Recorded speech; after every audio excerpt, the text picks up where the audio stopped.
ما 20 کاله خپل وطن ته زه ولس یم، 20 کاله مې اهل کار ته وطن سپارلی و، خو د اهل کارو له برکته په ما د بمونو مور استعمال شوې.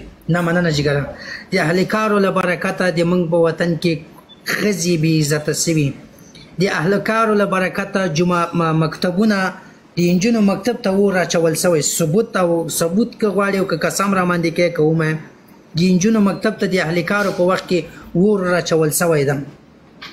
د اهل کارو په قدرت او په وخت کې ناوې سره جنسي تیری ډلهیز تیری د جمهوریت عساکرو کړی ده. په ثبوت د اهل کارو له برکته د قرآن بې عزتي بې حرمتي مې شوې ده، د توحید د کلمې بې عزتي مې شوې ده. د اهل کارو له برکته مدرسې بمبار شوي، جوماتونه مې شهیدان شوي. دغه 20 کاله موږ هر څه اهل کار ته سپارلی وو، خو اهل کار په خپلې منطقه کې ځان امپراتور جوړ کړی وو.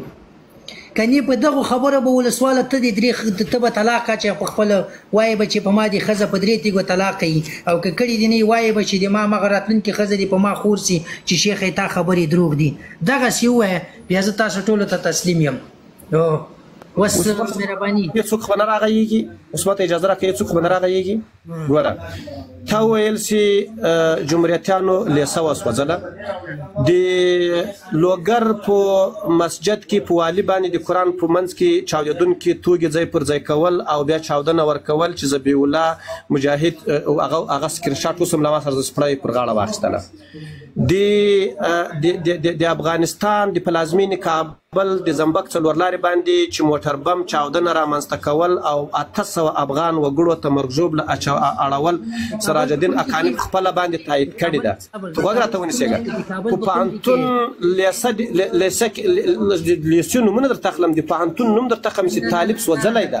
ودرېږه، دا چاودنه چې وسوله دا د کابل په کومه چې کې وروره زه د کابل باشنده یم.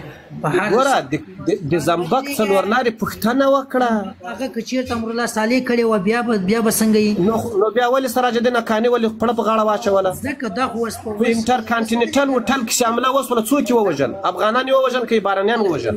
صبر وکړه، کانټیننټل هوټل کې چې کړي ډېرې ښه کړي. ودرېږه، صبر شکریا. سنبۍ په مارکیټ کې چې نن دې موږ پکې دفتر د هغه عمله موږ کړې وه چې هغه امریکا سفارت هم درته ډزاوو، 4 ساعته مو در وډزولې 3 نفرو کوم.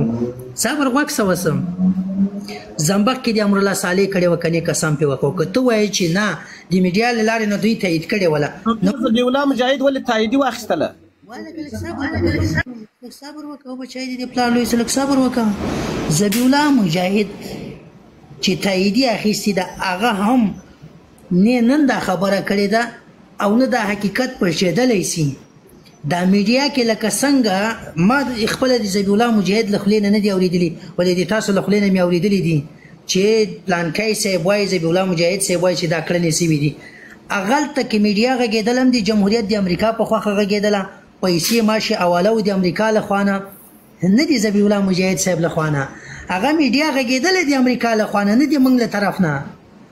دا وروره دا تاسو اوس ماتې ورکړې ده دغه فیسبوک پاڼه خو د امریکایانو په لاس کې ده، ولې موږ په موږ باندې فیسبوک اکاونټونه بندوي چې د طالبانو عکسونه پورته کوو؟ ګوره وروره که زه تا نه یو داسې اسان سوال کوم، ګوره که تا د ګورې دلته اوس د میډیا ترڅې داسې ازاد غږېږي، آیا تا دغه اوس چې دولت ده تا داسې پرېښول په کوم ځای کې؟ خو تا خو بیا بله سیم کارت دې واچولو، غیره خلق مو مړ کول. ګوره زه نه طالب یم، نه طالب کېدلی شم. طالب شونه 1 ټن ایمان غواړي، 1 ټن ایمان غواړي. نه طالب یم، زه یو عادي وګړی د افغانستان یم، اما حق ته باید سړی حق ووایي. دا څه شی چې د اوس دوی کړي دي د 20 کالو کې وروره مو ونه لیدل. ته اعتبار پلوه که وروره که دغه موبایل نه ده، ګوره که ټول داسې یو لکه هغه دغه موبایل بشیره. زه جومات ته ننوځم، خیا دا منځ کوم، مرستیاله مجراتوري ته پام کوه، زه دا منځ کوم، څوک غلطو خبرو ته پرېږدي، زه بېرته راځم منځ کوم. ګوره که وروره که زه لاړلم چې د اوله ورځ کته شوم کابل کې، وروره اولین تلیفون وایي 1200 روپۍ تلیفون هغه راته واخیسته، وایي دا ګرځوم. ولې دا ګرځوم؟ وایي دغه تلیفون دی چې خارج نه راوړی دا کېږده.